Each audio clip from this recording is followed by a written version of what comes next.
So, nakakadalawang ikot na tayo mga kabayan. So, isang ikot na lang, pahinga na tayo. Ano lang tayo, huwag natin biglayin mga kabayan. So, yun, magkukwento lang ako ng bahagya patungkol doon sa nangyari sa atin, no? Na-admit nga po tayo sa isang hospital dito sa Pampanga, no? San Fernando. At doon nakita ko yung kahalagahan ng buhay mga kabayan, no?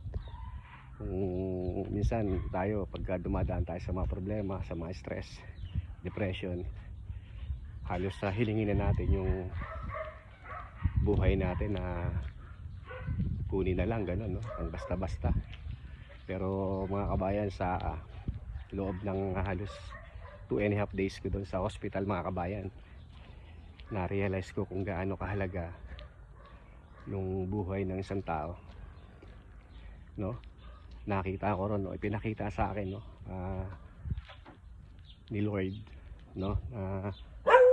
Kung yung ibang tao o ibang pasyente roon na talagang halos na nilalabanan nila yung buhay, no? Talagang pinipilit nilang mabuhay, no?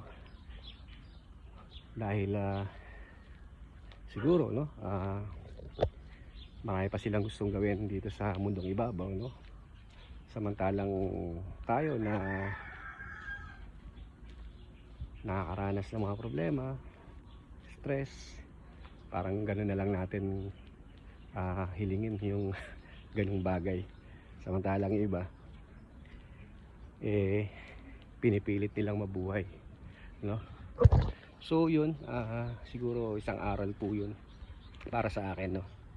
Na pahalagahan yung buhay, no? Enjoy mo lang, gano'n, no? Yung binigay na buhay ni Lord, hintayin natin na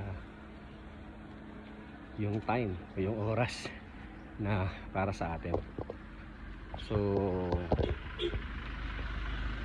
yun lang, maraming salamat yan. So yun, basta pahalagahan natin yung buhay natin. Enjoy life yan. Thank you, no? Thank you.